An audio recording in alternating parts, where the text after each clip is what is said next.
Okay, so let's start. Okay, good morning, everyone. It's my great pleasure to be here, and I would like to thank the organizers for inviting me to show our recent results on studying galaxy clusters. Especially, I would like to thank Seung Jin, because when I asked him what I should talk about, he said something new. And so, in the past 2 weeks, I have been working super hard. Every day I heard him in my mind that you should work harder to deliver something new. So thank you very much. And hopefully today I have something new and interesting to share with you. This is mainly in collaboration with C0019 here, and we use the Chimera cluster catalog made by Masamune Oguri. And of course, all the results from this talk make great use of the data from the Subaru Hyperspectrum survey, and so I also want to thank them. This is not a talk about the HSC survey per se, but let me briefly introduce the survey for those who do not really know about it. So in this limiting magnitude plus area diagram, you can see that we have 3 layers in the HSC survey: a wide, a deep, and ultra deep. In the wide layer, we cover nearly 1,400 square degrees, reaching to about 26 meg. In the deep, it's about 30 square degrees, going to 27. I should comment that LSST wide will never go to the depth of our deep layer. And in the ultra deep layer, it's just 2 pointings in the Cosmos field and also the Subaru XMMP field. So the 2 projects I want to present today are a cluster finding algorithm designed for detecting very distant clusters, and another is a novel way to study cluster galaxy evolution. I will particularly focus on the mass assembly of ECG's brightest cluster galaxies. So we start from the cluster finder, which is still under development. So please bear with me. To find clusters beyond redshift 1, I think the most efficient or cleanest way is using X-rays or the SZ effect. However, even after you detect objects with this method, you still need to do optical or near-infrared follow-up to confirm their redshift and reality, because they are not perfect. There's also always contamination. So the most straightforward way is just to do an optical and near-infrared imaging and find clusters, since you need the data anyway. So now we have this gorgeous HSC data. We indeed can push the optical cluster finding to redshift about 1.4 or so. Let me note that over the HSC wide area, only less than half is covered by the relatively shallower Viking data. And so for most of the areas, we need to use optical data alone. In the HSC deep, there is indeed some near-infrared data and speedster data, but it only covers 30 square degrees. So you cannot find that many clusters like in the NDP case. The main cluster finding algorithm in HSC is the Chimera method, which is developed by Masamune Oguri. It's a red sequence match filter approach. In the latest version, there are 8,000 clusters with richness greater than 15, out to nearly redshift 1.4 over 780 square degrees. This shows the redshift accuracy of Chimera. So this is the estimated cluster redshift the spectroscopic redshift of the BCGs. So you can see that out to redshift 0.9 or so, the performance is pretty good. And that's why, but beyond that, the spectroscopic data becomes very scarce, and so the photo Z accuracy becomes not that good. And furthermore, with the HSC GRIZY data alone, we cannot go beyond redshift 1.4. This is because red sequence mainly relies on the 4,000 Armstrong break, and beyond redshift 1.4, the break moves, leaves the wideband.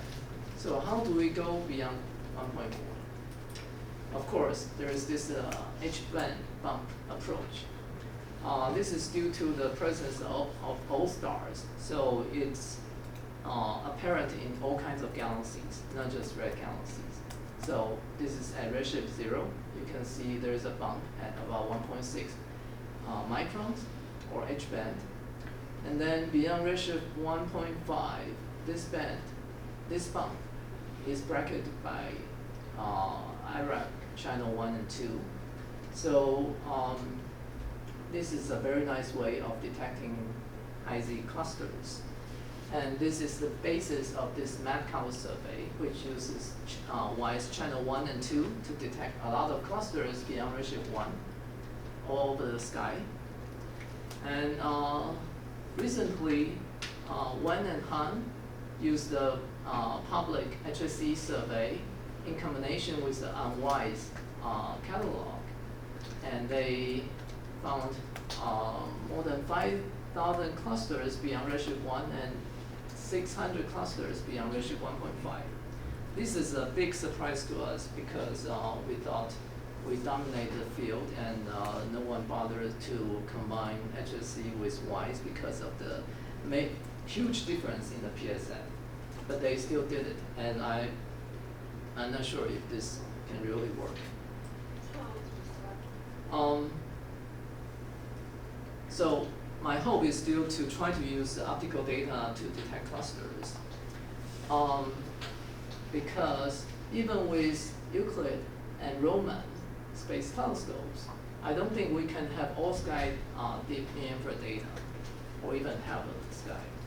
So in principle, using machine learning, we can estimate the reference optical or near-infrared magnitudes from the optical data alone. And with the machine learning algorithm developed by Baoqing called DAMP, we used the Cosmos 2015 catalog as a training set. And the resulting stellar mass, as shown here and demonstrated by our 2017 paper, the stellar mass is unbiased and the scatter is pretty small compared to the stellar mass presented in the Cosmos catalog. And the same goes for the magnitude too. So this is the reference B band from Cosmos catalog, and this is the DAMP derived B band magnitude. So this forms the basis of our approach. So consider a redshift range, say from redshift 0.9 to 1. For both a cluster field and a background field, we create very fine or narrow redshift slices with width of 0.05 in redshift. For each slice, we assume all objects lie at that redshift for both cluster and background fields. And then using DAMP to derive the fresh frame BRI colors.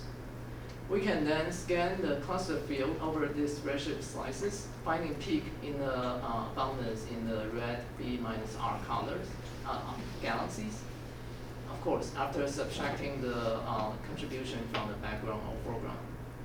We further use the B minus I color to suppress the contamination.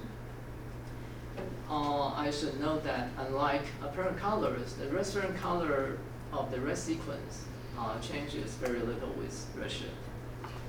And our goal is to move beyond redshift 1.4 barrier with optical data only, because this will be applicable to SST or other optical imaging surveys.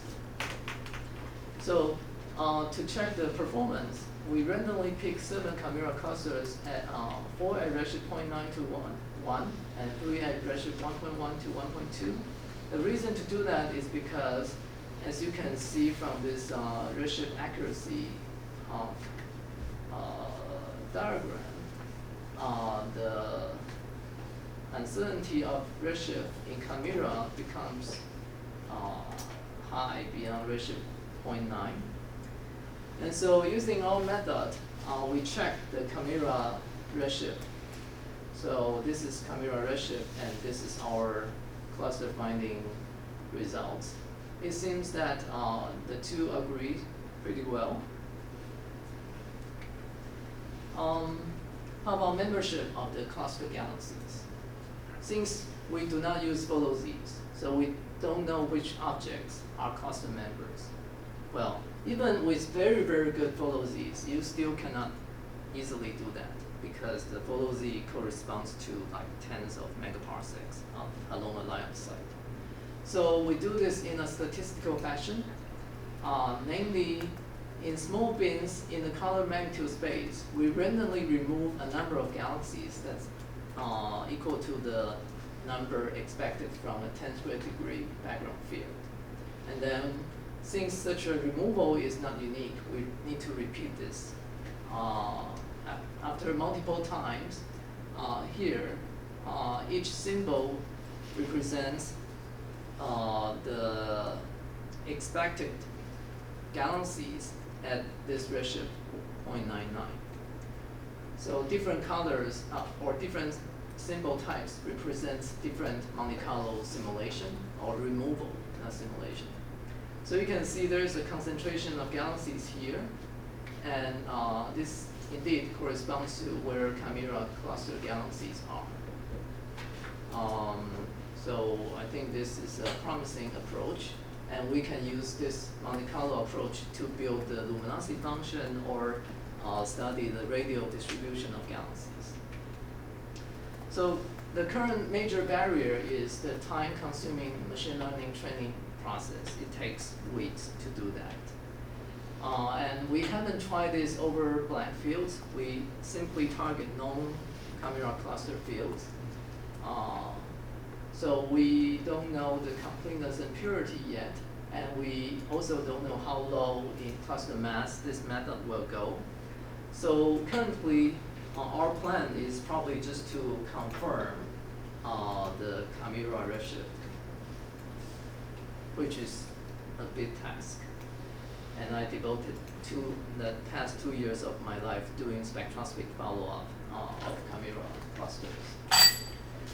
So this method is population synthesis model independent, and we want to include more colors which could allow us to detect blue galaxy-dominated clusters, like this one detected by Tetsuya in the local universe, or more interesting to me, this redshift 1.38 blue-dominated cluster detected by ACT. So with the Cosmos 2020 catalog coming up, our collaboration will further improve, and the method should work even better. So next, let me talk about mass assembly history of BCGs. Since I'm running out of time, I think I'll just skip the motivation of why we want to study the most massive galaxies in the universe, but trust me, it's very interesting.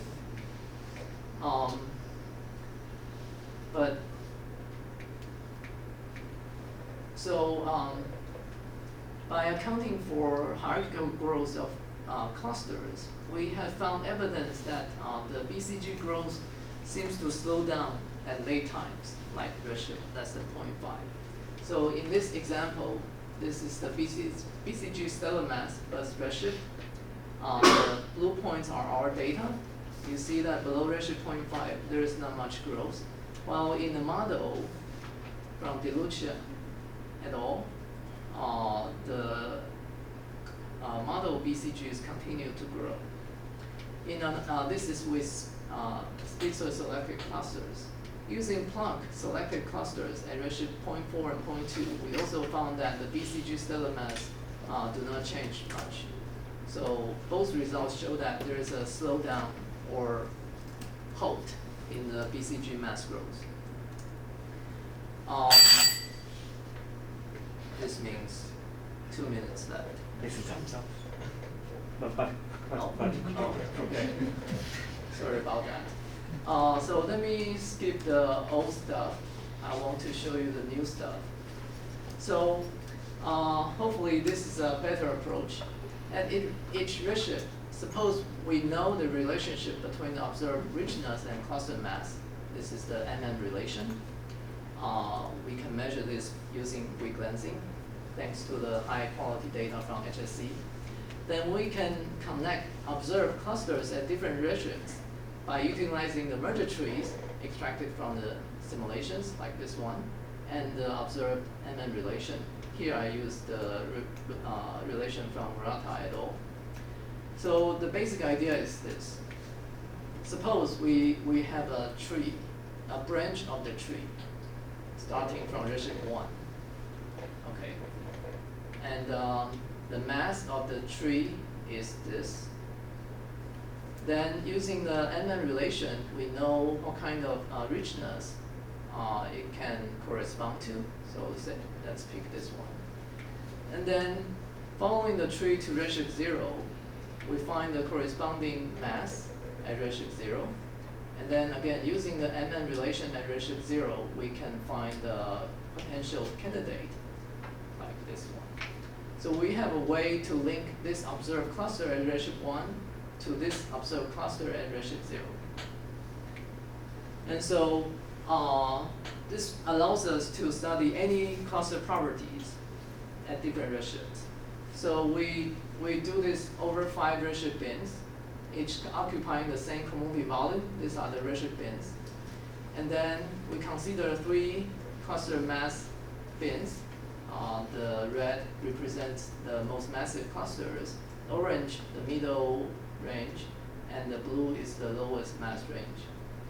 So you can see the BCG mass grows with time from redshift 1.08 to redshift 0.45, and this is for the most massive clusters. So this seems to be showing a similar trend that below redshift 0.5 or 0.6, there is not much growth. And also we can measure the BCG mass, cluster mass relation. In an earlier study, Zhang et al. Found a slope of minus 0.19. But with our new study, it's about 0.03. So it's yet unclear which one is correct. So there's prospects. I'll stop here and just leave the summary here. And I don't know if I can answer any questions. Yes, but, you have the time. Okay, thank you. Thank you very much. I found 3 questions on Slack, but let me start from the question from remote person because of the time. I got a question from Yunsen M. He said, your cluster finding method is very interesting. What is the main ingredient that makes the method work so well, the nanogastric background removal procedure? I think there are a couple of factors. First, the damp red-spring color really works very well. And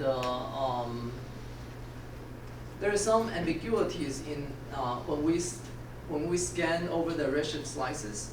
So sometimes there are multiple peaks that are comparable. So right now we simply choose the most prominent peak. But we should consider the other peaks which will give us an estimate of the redshift uncertainty. Okay, I have one more question to go. This is about the BCG part. So this is from Tetsuya. How do you compare the observed BCG growth and theoretical simulation?